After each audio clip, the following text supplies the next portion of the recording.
Good evening, Lodi, and happy 2021. 2020.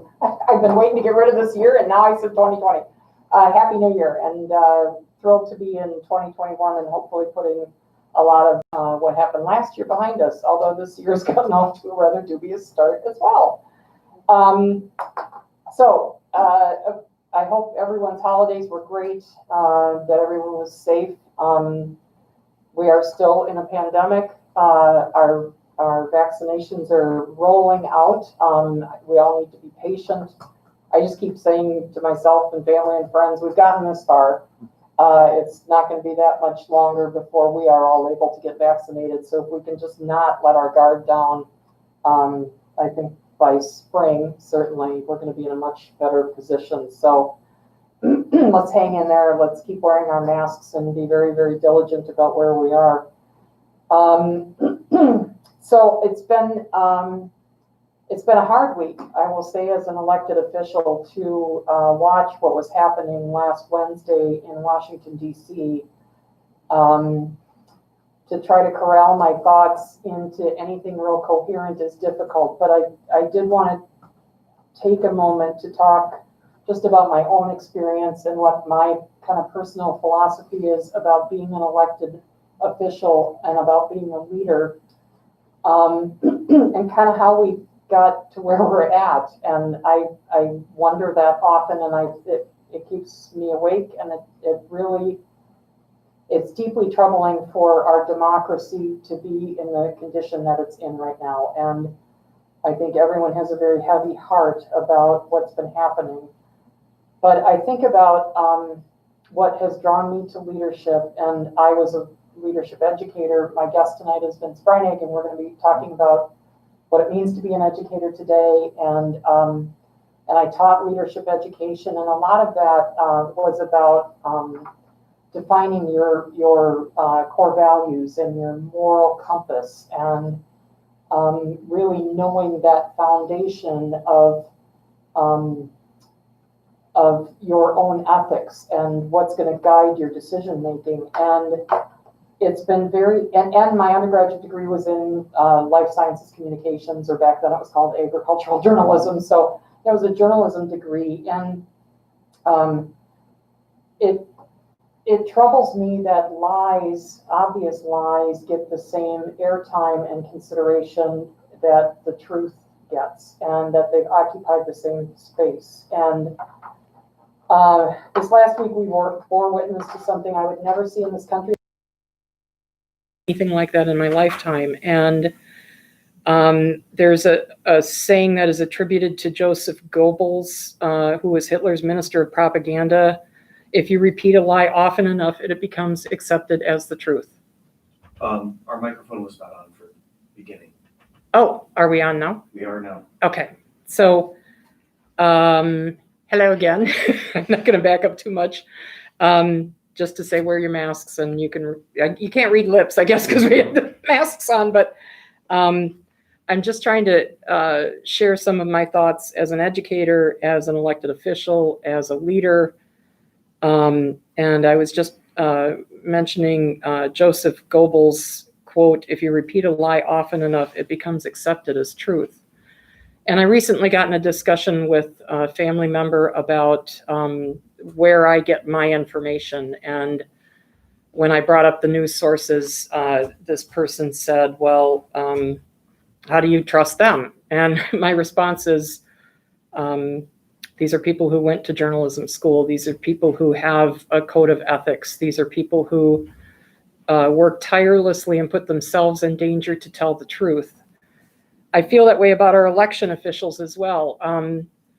The thing that kills me about conspiracy theories is, and about this widespread voter fraud, is you can't get 5 people in a room to agree about anything. And yet these conspiracy theories claim that there is this vast conspiracy of it would require millions of people agreeing to do the same illegal, unethical, immoral things. And I'm telling you, folks, that doesn't happen. And when you go to the polls and you vote, whether you're in the town of Lodi, town of West Point, come here to City Hall.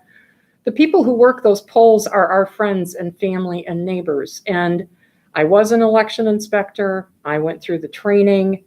And I don't think anybody takes their job more seriously than our people who keep the integrity of our elections where it is. And our democracy has relied on this system for centuries. And to imply that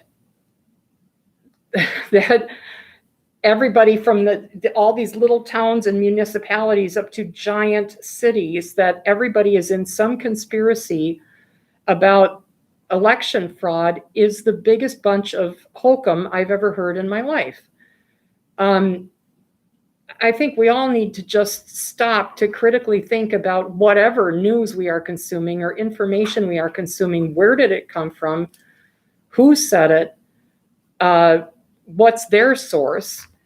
Facts are facts, and it's time for all of us to think critically about what we're consuming and to consume news from different sources. I will put a shameless plug in for National Public Radio, NPR. I am an NPR nerd.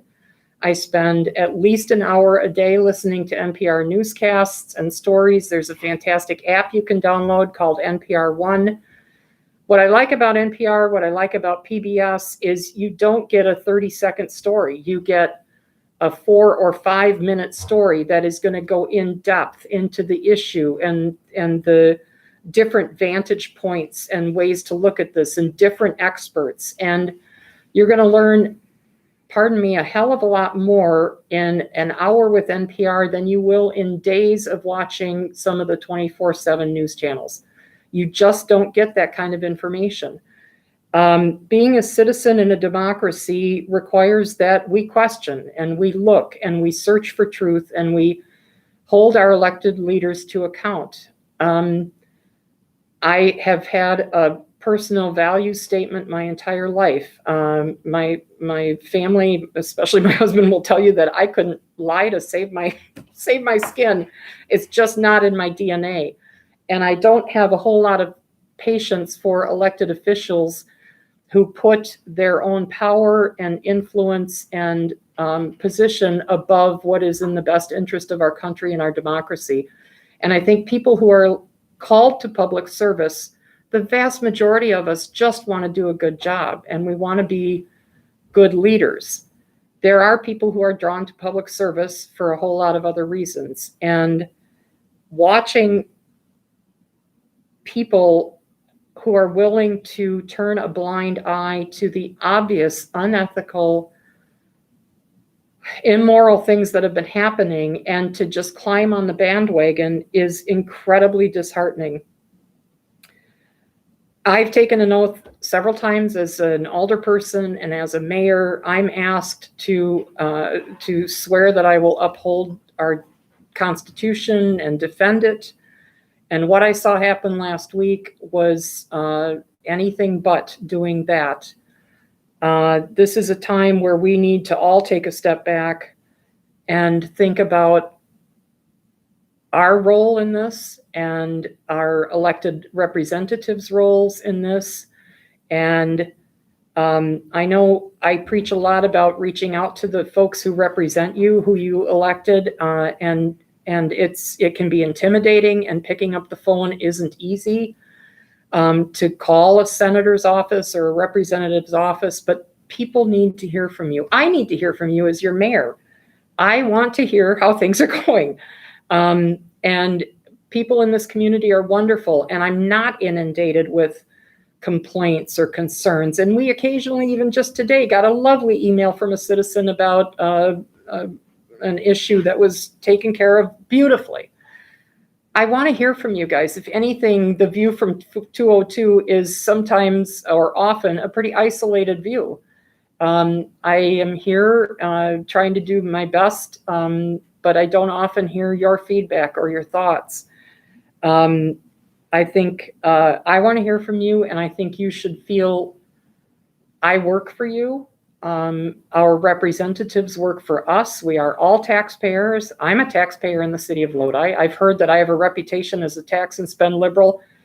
I'm not sure how much we can only tax so much and we can only spend so much. So I'm not real sure how I got that reputation.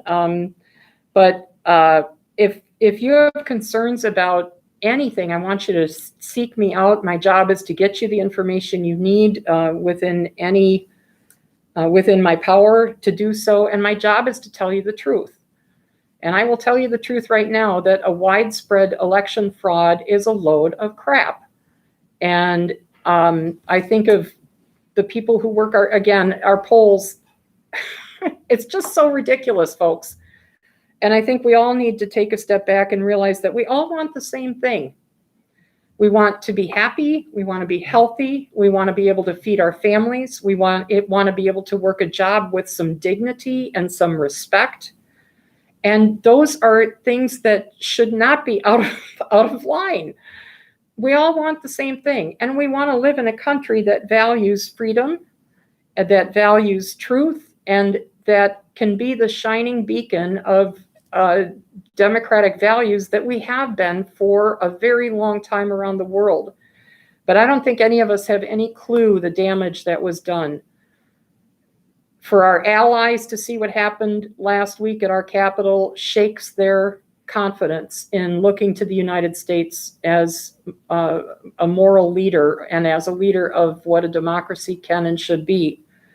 To our enemies, to those who would like to see the U.S. fail, what happened last week at our Capitol was their dream come true, because it gives any authoritarian government or dictatorship the opportunity to say, see what happens if you let democracy run its course. This is what you get. So this is why we need an authoritarian government. Nothing is as simple as what I'm describing. Everything is nuanced and complex. And all of that being said,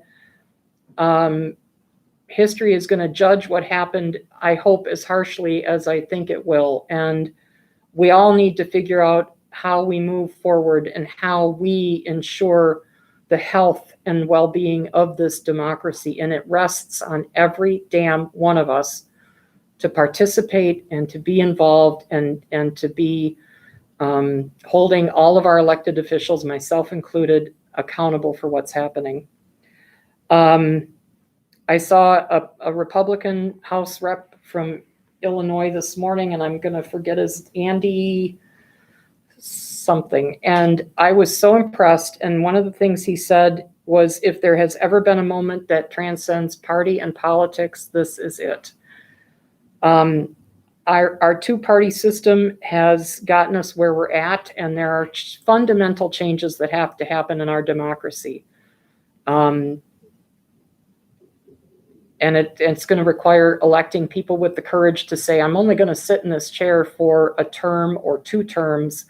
I'm going to put legislation or bills in place that may make my career change or may change the direction or will force me out of office, but will be for the benefit of our democracy. And we need to elect people who are selfless enough to do that.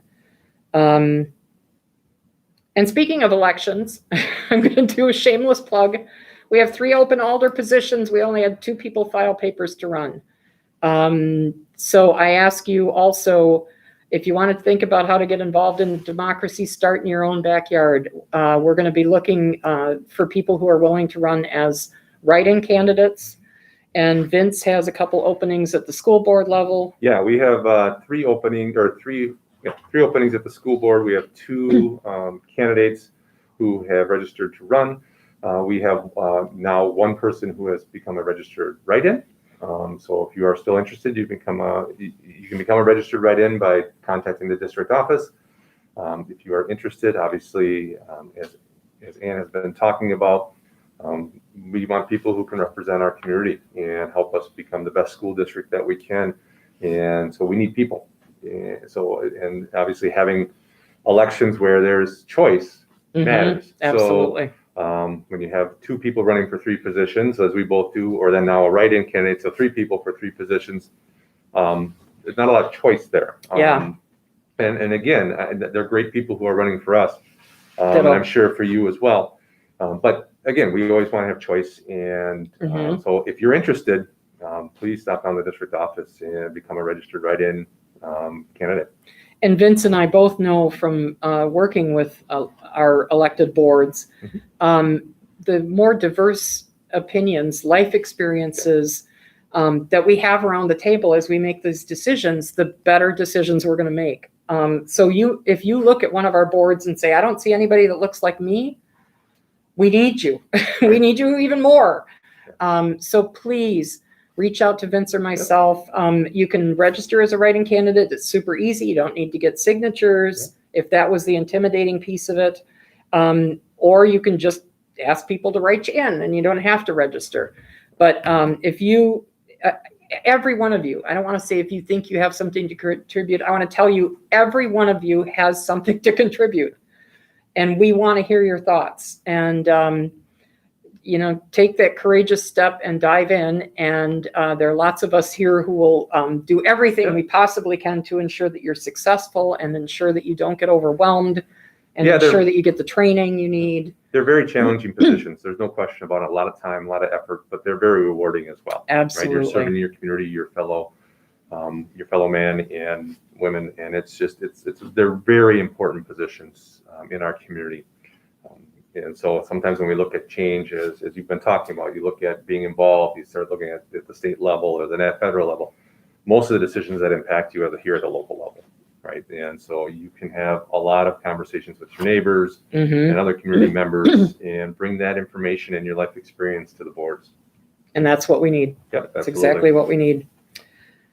All right. So I wanted to talk to Vince a little bit about what the insurrection that happened last week at the Capitol, what that means for our faculty and staff at the school, and how do we talk to our kids about this, or how is the school talking to our children about this? Yeah, so one of the things that happened last week when that unfortunate incident happened was, I put together a document to our staff and just shared with them very clearly that this is a time. Obviously, this is the reason this happened is lack of communication. People are not willing to listen to each other and sit down and respect each other's point of view. Maybe not agree with it, but sit down and have that respect and listen and understand that if I have a different point of view, doesn't make somebody my enemy. So one of the things we talked about, or I shared with my staff, was just when kids came back in the following day, like, be willing and be open to listen. This was a chance for us to build community.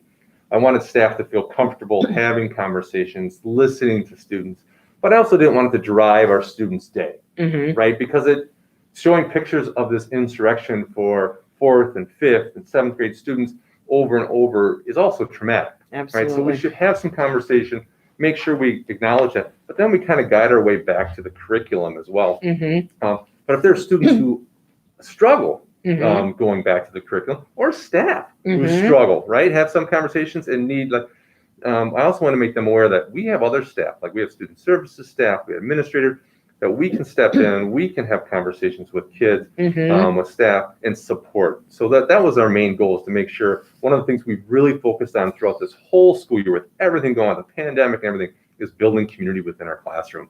And it's taken even a bigger step this year because we've been online and really working on building that community. And this was just another opportunity to do that and have that conversation. We wanted to make sure that our kids felt that they were listened, that they feel supported, and they felt safe. Right? Because it was scary. And same with our staff. Make sure that they feel safe. And making sure that they also know that I, as a leader, understand that this is not something, as you mentioned, that I ever expected to see in my lifetime. And it causes me anxiety, and and that's okay. It should cause us anxiety, and it should make us sad. And regardless of your political views, I don't think anybody is in favor of people being violent towards each other. And doing those things. So it's one of those things that it's one of those moments in U.S. history that we've lived through a few, right? And all of us have the chance to do that, and they just kind of sear in your memory. Where were you when you found this out? And this is one of those dates, and we wanted to make sure we were there to make sure kids when they found this out or when they wanted to talk about it, we felt supported. That's great. The other piece of that is like, what are we doing as a district to help that, right? So we have conversations regarding some of these issues, just teaching, our civics and engagement and those types of things. And really that culminates with our senior year. Our kids, junior and senior year, our kids are required to take a class called Government and Social Issues, where they take on these issues, right? And so you are forced to sit and have conversations about really difficult issues from many different sides, because our kids bring, again, just like anywhere else, they come from a wide range of political spectrums, right? Come in with their own backgrounds and have to sit down and have conversations and really dig into what they believe. And it's funny because sometimes kids think I am a staunch Republican or I'm a staunch Democrat, and then they dig into it and like, oh, wait a minute, I'm not. This is what I'm a libertarian, right? So, I mean, if I start looking at some of this stuff, like, yeah, I am. And again, I think most people in our country are that way, right? We have some people way to the right and way to the left. Most people are, depending on the issue, are in between. Yeah. Right? There's some issues that you call me right on. There's some issues you call me left on. It just depends on where we are. And again, being willing to sit down and have that conversation and teach kids, like, how do you research that? How do you get out of the echo chamber? I think you were talking about that, the news sources, right? It's okay to look at, you talk Fox News or CNN, but you have to look at other sources as well. You can't just say, I'm going to just listen to Fox News or I'm just going to watch CNN. I have to look at others, or I just can't be following the same people on Twitter or Facebook, right? Who echo my point of view all the time. Sometimes you have to go in and look and challenge yourself. Pick up a book by somebody who is not in your political party and read through and learn where they're coming from. You may disagree with a lot of the things they have to say, but you come to an understanding, like where they come from, how they got to that point of view. And you also get to see them. We're really good at not looking at people as people, right? They're a viewpoint, or those people. You hear that a lot. Those people are our neighbors, right? And we really talk about this a lot when we talk about our international education program, right? So one of the great things about our international education program is it really focuses on the similarities that we have between kids from Thailand and kids from the United States, kids from Costa Rica and kids from Lodi, kids from Germany and kids from Lodi, versus what's different. Because we always focus on what's different. But man, I'll tell you, you go to Thailand, teenagers are teenagers, right?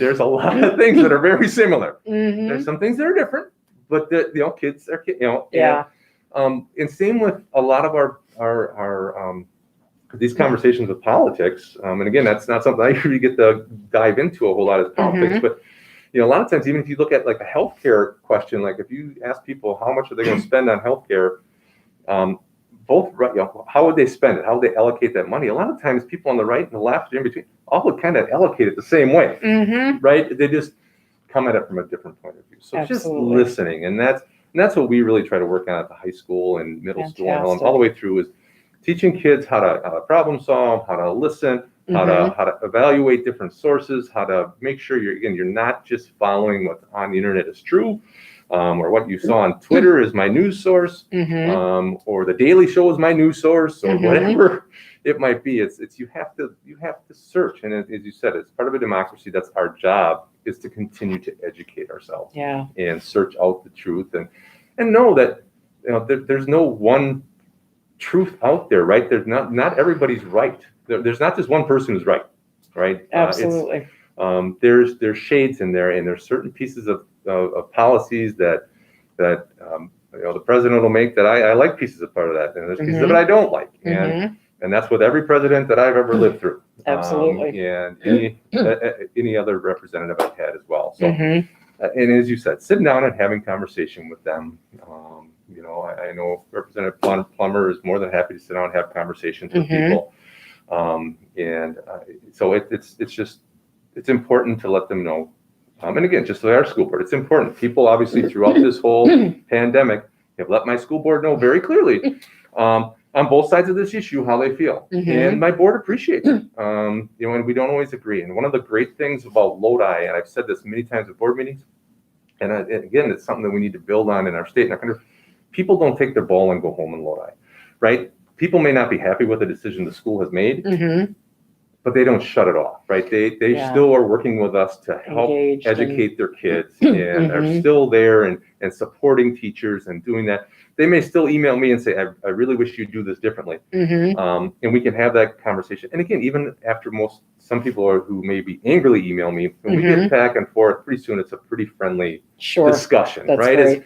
They get it. Like, yep, you're in a tough position. We don't agree with what decision you're making, but I understand why you come to that. And so I think it's the same thing in all walks. We're just really easy to get angry and point a finger. And sometimes it's take that step back, wait those 24 hours, and then think it through. Like, Don't hit the this send makes key. sense. Yeah.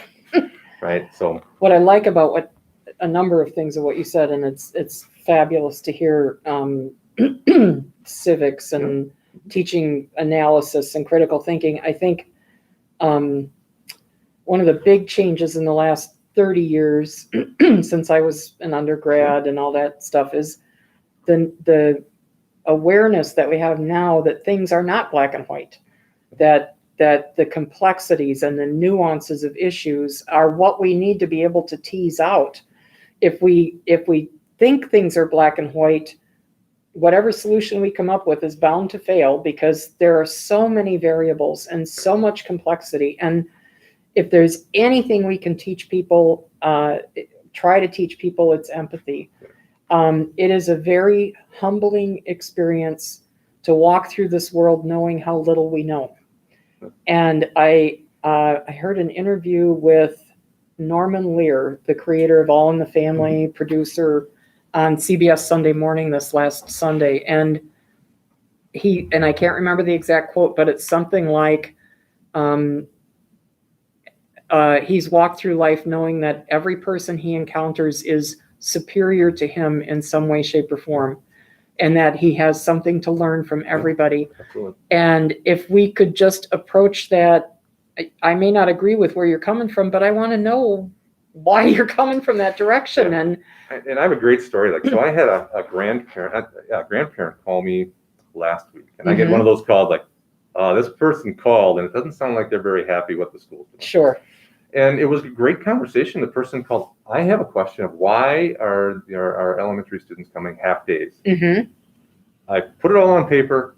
I can't figure out why you would make this decision. And we had a conversation, and he's like, well, that's again, I'm not an educator. I don't think of it that way. Sure. And I hadn't gone through those pieces. And he goes, that makes sense to me.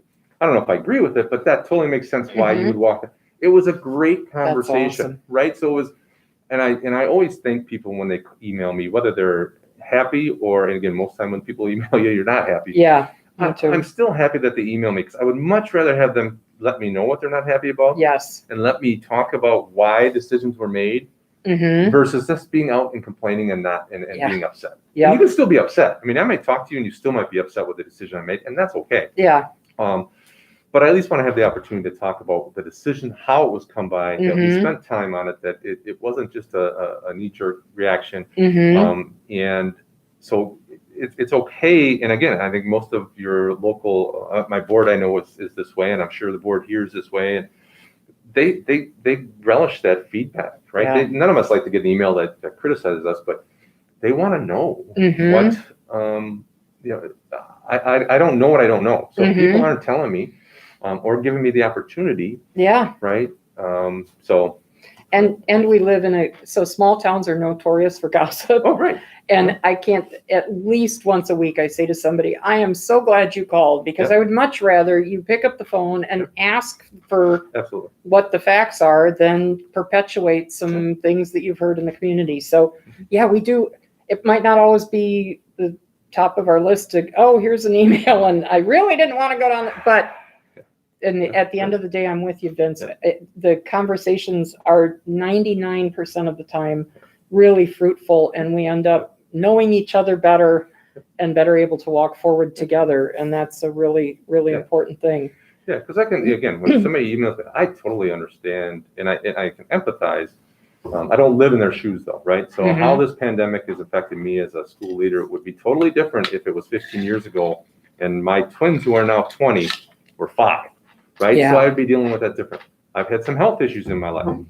They are not connected to COVID, and COVID wouldn't really have any impact on that. But I didn't get to choose my health issues, and other people didn't get to choose their health issues. So I understand those things. So walking through and knowing all of us are in different places in our lives and how this impacts us, 15 years ago would have impacted me differently than it does today. Absolutely. And 5 years from now might impact me differently as well. So we're all in a different spot. It impacts us all differently. So yeah. So contact us, folks. Bottom line, let us know what you're thinking. So school, I have often said I was glad to be retired as an educator this year. With the pandemic going on, it has been a year unlike anything we could have fathomed. And you and I talked briefly before we came on the air about kind of how your decision making has had to change. And I've often likened making decisions in the last 10 months to trying to build a house on quicksand, because the foundation shifts constantly.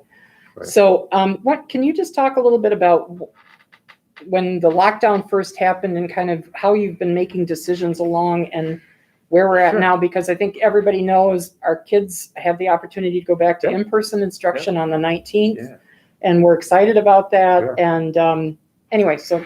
Yeah, so as you said, the decision making has been difficult because this is such a new virus, right? So we don't know a lot about it. We still don't. I mean, we're a little over a year out, right? So the science around it, and what we've tried to do is follow the science around this virus. So just to kind of give you some background, I was hired as a district administrator on a Monday. Friday, we canceled school. Oh, God. Right. And that's, and there was no conversation about a pandemic when I was going through the district administrator conversations. And we haven't been back in person since. So it has been quite a ride. But really what we kind of came down, even in last spring, was what are the guiding principles in a pandemic that we really need to focus on? And we really came down to 3. Safety of our students, staff, and families has got to be our number 1 priority, right? And we talk about that we talk about that. And I had some parents push back on that and say, well, that's really not the school's role. And I'm like, yes, it is, right? So we have to make sure our kids are safe and our families are safe and our staff are safe. That's why we have snow days, right? It's we stop school because we're worried about safety. And we do other things. So that has to be our number 1 priority. But right behind that is we have to stay grounded in high quality teaching and learning, right? And so we really worked on online education. Like in the spring, it was, we'd never done this before. So it was really difficult. But then we had this, we learned from that, and we had this, the summer. And then when we made our decision to come back, the board has been, I think, very great about giving people time. So when they made a decision in the summer, they made it in late July. So it gave parents and staff time to plan and put together the best plans possible. Again, whether you agreed or disagreed, it gave you time. Same thing when they made the plan to come back here in January. They made that decision in November. So it gave people and families time to plan, and our district time to plan. The last thing, the last principle was operational effectiveness, is kind of what I call it, is we can't do long-term damage to our district financially, right? I need to be still cognizant of for our taxpayers, that we are not doing significant damage that is irreparable harm that's going to cause us issues for years and years to come. So those are the 3 kind of guiding principles we have kind of followed throughout this process. And really, we really walked through the process in the spring, brought together our administrative team early in the summer, and came together probably at the July board meeting and shared a school reopening plan and information. Had a special board meeting or a retreat the following week with the board and the administrative team, which was, again, all these things were broadcast on our YouTube stream. And we talked and had a long discussion about each of the different models we looked at. And the board said, we want to meet the following week to make a decision, because, again, for the same reason, we want to make sure we let people know. And they made the decision to come back with an online enhanced model for education to start the year. And that enhanced piece was, we brought students in person who had learning plans, whether they were had disabilities or English language learners, or were really kids who really struggled to engage, and we Mhm. increased some of those kids coming in. Mm-hmm. And then we put together, as we talked about earlier, metrics based on the science at the time, like looking at late August, early September. This is what they were telling us. Yeah. Like, look at metrics, really dig into those. And so we did. And the issue, we didn't have, our county didn't put together metrics, and we didn't have really a lot of guidance from the state or the federal government. So we had to put together metrics based. So I put together metrics based on researching all these different other models, like the Harvard model, the Minnesota plan, different counties. And so we looked at those metrics and made some decisions. This is how we're going to come back to school. And then the numbers continued to rise and continued to rise and continued to rise. And as an evolving science of what happened at schools, the idea was schools were going to be kind of super spreader areas, right? And we know, because when you come back to school every year in the fall, the first thing that happens is almost all the staff get sick. Yep. And a bunch of the kids get sick, right? They get colds, they pass it around because they're back inside. But we're tough. We're from Wisconsin. We tough it out. Yeah. With COVID, we can't tough it out, right? If you have some symptoms, you have to be home, and that was really that concern. But we have found that schools have found, again, the research has shown, with the mitigation that you put in place, you have social distancing of 6 feet apart, you wearing masks, frequent hand washing, those types of things, that has allowed schools not to be a spreader event.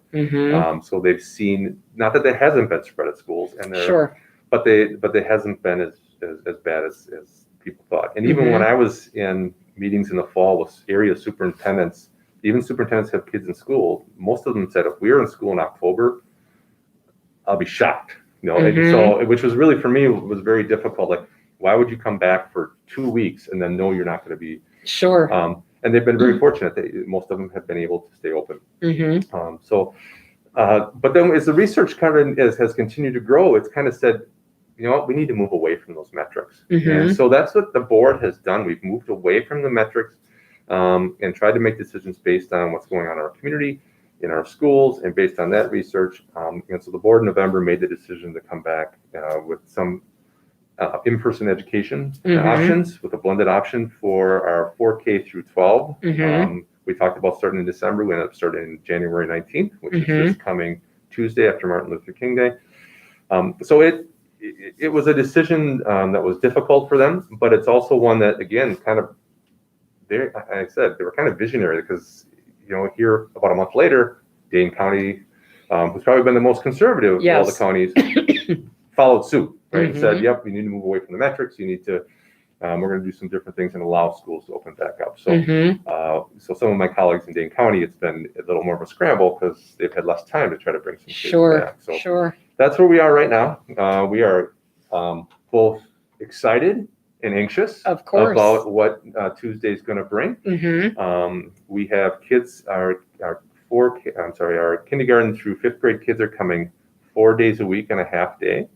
Monday, Tuesday, Thursday, Friday. Our 6 through 12 kids are coming 2 days a week, full day. And one of the reasons for that, I've had a lot of questions about, well, why would you do half days for those younger kids? Our older kids sometimes do daycare and things like that. And we did a couple things. One, we reached out to other districts who have been in person and have done blended models. And many of them, the ones who were in half days, really liked it. The ones who were in full days, some of them said, we wish we were in half days. And the reason we looked at it was we can provide the core academic instruction every single day to students, and then have some of their, give them some homework to take home, but also provide then their art, music, and Phi-Ed virtually. So then they can engage. If we had our students in full, like a normal day, all of our teachers would be engaged with those kids, and the kids who were at home, it would be all on the parents to do the education. And we felt that was a huge burden to ask for our parents, and it wasn't the best educationally for our kids. Now 6-12 is different, right? Our kids are older, they're more mature, they can be more independent. And so we made that decision differently for them. But that is why there's a difference in that. So because people have asked that question, why would you make that change? And that it was really based on the instruction of those younger kids. And parents have been able to choose Yeah, so I should have mentioned it. Thank you for bringing that up. We have an online option, Mm-hmm. right? So all students have the opportunity, if they want to participate, stay online, Mm-hmm. or they had to, and we made them choose one way or the other, Mhm. online or in person. And not surprisingly, we had about 25%, I would say, at our younger levels, K through 5. Mhm. And again, I'd have to go through exactly the numbers. Mhm. Every grade level is a little bit different. Sure. Then our middle school is about 30% of the kids decided to stay online, Okay. and our high school kids, over 50% of our kids are online. Really? That's really chose to be interesting. online. Okay. Yeah, so that was a surprise. I did not expect. The other numbers I kind of expected. Mm-hmm. The high school one was a little more of a surprise. But, Fascinating. yeah. So hopefully, I think there's some parents who are obviously just nervous about sending their kids back. Absolutely. There's some parents who have really thought that the online education experience their kids have had has been, I think, really, really great. But there's Mhm. also parents who feel it's time for my kid to get back to school and Yeah. need them there. Yeah. So The social skills get rusty. no, and to be honest with you, it's tougher on our younger kids, right? So the older Mhm. kids that I have a high schooler. Our high schooler can stay home and do his work on his own. And so Sure. I have a middle schooler as well. She can stay home and do it on her own. Mm-hmm. If I have a first grader, they can't, right? Yeah. So and it's much more difficult to engage them and Sure. have them do that. So absolutely, totally made sense to me, and why would those numbers fell the way they did. Mm-hmm. So as the students come back, are there instances where we may have to shut down? Well, absolutely. Absolutely, I hope not. But Yes, we hope not. Yeah. but my thought, we're prepared for that. Mhm. So obviously, that's not something that we're going to do everything we can to keep our kids safe and our faculty safe. Good. But have prepared, like what would happen if we have. It's going to have to be driven by case basis. Sure. Right? So depending on what comes in, if we have high community transmission of COVID in our community, there's going to be COVID in our schools. Mm-hmm. And so the things that parents can do to help us make sure that doesn't happen. Mhm. If your kid is sick, don't send them to school, right? It is huge to not send them to school. And we've all probably done that, right? Our kid's not feeling so well, we'll give them a couple Tylenol. Because I have a big meeting at work today and I just can't miss. Those are the type of things that have closed schools down, Mhm. right? So if your child's sick, and I know it's really inconvenient, they just can't come, right? Mhm. And it's one of those things I talked about earlier. Like we like to be, we're from Wisconsin, we can suck it up, get to Mhm. school. That's a piece. Make sure that our kids in our community are masking and doing the safety mitigation methods that we need to. That's the reason schools aren't becoming super spreaders. It's because we are doing masking in school. Schools are Yes. required. They're doing them. They're requiring social distancing. They're doing the hand washing. They're doing all the things that health officials are asking us to do. That's why there is less spread in schools than in other Mhm. places. Well So we said. ask our parents to continue to do that. The other thing that we would ask our parents is make sure you're not traveling and Mhm. doing those things. I know with the holidays just coming back, we're starting to see an uptick. We started seeing the numbers coming down Yes. just before Christmas. They are now ticking up the other way, and they're ticking up in our urban areas in the state, which is what happened in late October Yes. before it really spread Got throughout the ugly. state, Yeah. right? The other thing our families can do to help us stay open is we need educational assistance. We're looking Mhm. for. We have open positions for people to come work in the school. Okay. You can become a substitute teacher. Mm-hmm. You can become a classroom monitor. And the difference between there is substitute is you may be required to help facilitate a lesson. But a classroom monitor would be like one of our teachers is quarantined out, but would teach from home, but you would be in that classroom helping to monitor that that's classroom, cool. right? And we will help pay people to get their substitute license. Mhm. And if you go and get your substitute license and you sub 5 times in our district, we will reimburse you the cost for that license as well. Oh, that's great. And all you need is a 2 or 4 year degree to become Mhm. a licensed substitute. So those are the things that we worry about, and we worried about the whole time, right? And people would ask, like, you are really concerned about your staff. And I am Mhm. concerned about the safety of my staff. But I'm really concerned about as well as my staff being available to teach, Yeah. right? If they're quarantined out, and I don't have enough adults in the building, and that's a lot of times what closes classrooms Mhm. down is Yeah, the just lack of staff, adults, yeah. right? Staff being out. and no fault of their own. Maybe they get quarantined out for whatever Right. reason. Right. So, and again, our staff, we talked about as our staff too, is being responsible, making sure they're making good decisions Mhm. in school and Mhm. outside of school as well. Fantastic. Yeah. One thing I do want to say is a huge thank you to you and to the faculty, the staff, everybody. I've said, and people have heard me say this over and over again, the pandemic has really put in very stark relief the inequities in our society. Yeah. And when the lockdown happened and I was helping out at Reach Out and you guys were pivoting, Mhm.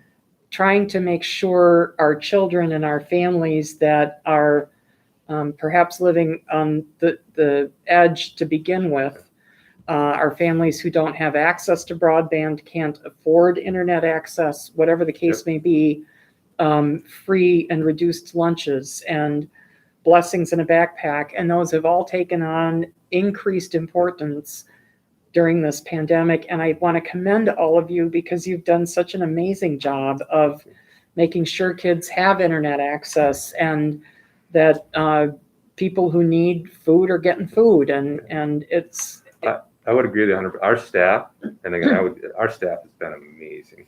The idea that they've had to learn how to teach online, right, and connect with kids online. If you talked about that this time last year, then no way, right? So, staff members who have just been amazing. The amount of time and energy our staff is putting in, nights, weekends, late nights. They all feel like brand new teachers again. Yep. And they are just and doing the best that they can. They're not perfect, but man, are they working hard, and they have done a phenomenal job. Our administrative team has been great to work with. They have just really had kid focus and staff focus. And our Board of Education, I think, has been tremendous. They have everything I've sent them, they have devoured and read. Everything, they have brought their own research in. They have really had they meet anytime I need them to. Mm-hmm. I know one of the board members talked tonight. We were doing a self-evaluation about the length of our meetings. Like, before before Vince showed up, but they've had like 26, 28 board meetings. Oh my gosh! Since the pandemic started, right? And not like a half an hour. Yeah, and then there's committee meetings and all the emails and things like that they've had to do besides that. So they have been phenomenal. But the fact that our staff has been phenomenal. They've been the backbone. And then our parents have been just awesome. They have been a true partner with us.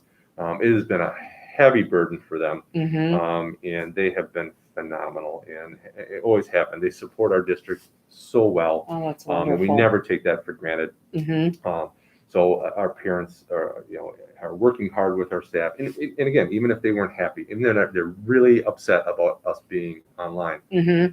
the next breath they will work with such and such teacher, and then tell me that teacher's doing awesome. I still think my kid should be in school, but this teacher's awesome, and I love That's fabulous. So, and it is. It's great. That is fabulous. So I really appreciate our families and our staff. Well, thank you all for everything you've done. Now, I know you have a strategic planning process that you're embarking on. Yeah. So one of the things that we talked about, we kind of get focused in this pandemic and all the stuff that's going on, but we also have to think of the future, right? Mm-hmm. So one of the things I talked about when I became district administrator and through the interview process was doing a strategic planning process, because this is not Vince's school district. It's not the board's school district. It's the community school district. Mm-hmm. And we're going to work on putting together a process where we work with the community to develop a strategic plan that shares a mission and a vision for our schools and identifies the priorities that allows us as a board and me as an administrator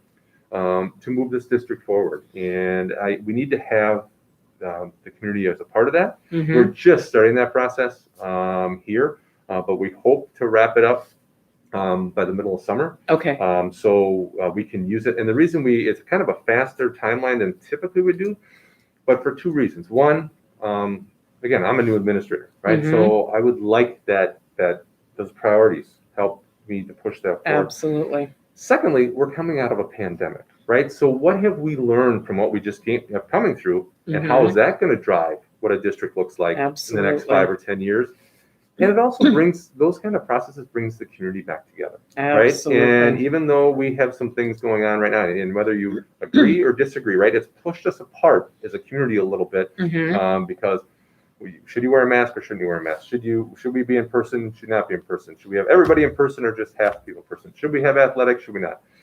All those different conversations have led people to be upset with one another for whatever side they're on. Again, this is another process that helps, even though as we're working our way through this, to bring us back together and focus on what do we need, where do we want to go 5 years from now, Beautiful. 10 years from now. And it will help us leverage that to start next school year and set goals for that next school year. Fantastic. So you'll be hearing more information about, just be looking for information on that. There's not a whole lot more to share about that right now, but That's great, in the next coming weeks and months ahead, we'll be reaching out to community members to ask them to participate. Fantastic. Yeah. And I think Vince and I want all of you to know that we talk regularly. We do. At least every other week, we get together for a half an hour, 45 minutes, and share what's going on in our worlds. And we're trying to do what we can to wear down those silos. And we both pledge to all of you that we're doing the best we can, but we always want to hear from you. And if you have ideas about how, we have lots of ideas, finding the time to do some of these is always a challenge, but we love hearing from you. So please let us know your thoughts, your questions. Maybe I can get Vince back here in a couple of months to check in and let us know how it's been going when you're back in the building. Have kids, it'll just be nice. Yeah, to we're hear. excited to see kids, right? I mean, that's what we got in this program for, or education for in the first place. I'm so excited. And again, as you said, we do talk on a regular basis because we both came in with looking to have more communication between the building, the city and the school district. And we wanted to make sure that we're doing what we can to help facilitate that, because we need to be partners in what we're doing. And again, we have different stakeholder groups, right? And different things, but at the end, we're serving a lot of the same people, and we want to make sure that we are maximizing what we're doing for their tax dollars. Absolutely. As well. And we're taxpayers too. Yeah, we are. We both. We don't like to waste our own money either. Yeah. Fantastic. Well, I can't thank you enough. It's been a joy having you here. Usually I see you over a screen, so it's been nice seeing you in person. To all of you, I just want to say mask up, mask up, mask up. And to those of you who don't believe in wearing masks, put a damn mask on, okay? It's just every health official knows this is how you stop the spread. It is not that big a deal to stick a mask on your face. So do it out of love for yourself and your family and friends. Wear a mask. Well, if you want to keep schools open, this is what we have to do, right? We have to. One of the things I've said too is we need to stop saying that we want to have school open and start acting. That we want to have that. And these are the things we have to do to get our kids back in person. And we want them to stay there. We don't want to just take them back in. That's the other piece of it. It's not, we don't want to just come back. We want to come back and stay in session. So we need to do those things. So yeah, I agree. Absolutely. Fantastic. Well, thank you all for spending 53 minutes with us tonight. Blaze, thanks to you and the Lodi Valley Chronicle. And thanks, Blaze. We'll be back in 2 weeks. Thanks, everybody. Take care. Thank you.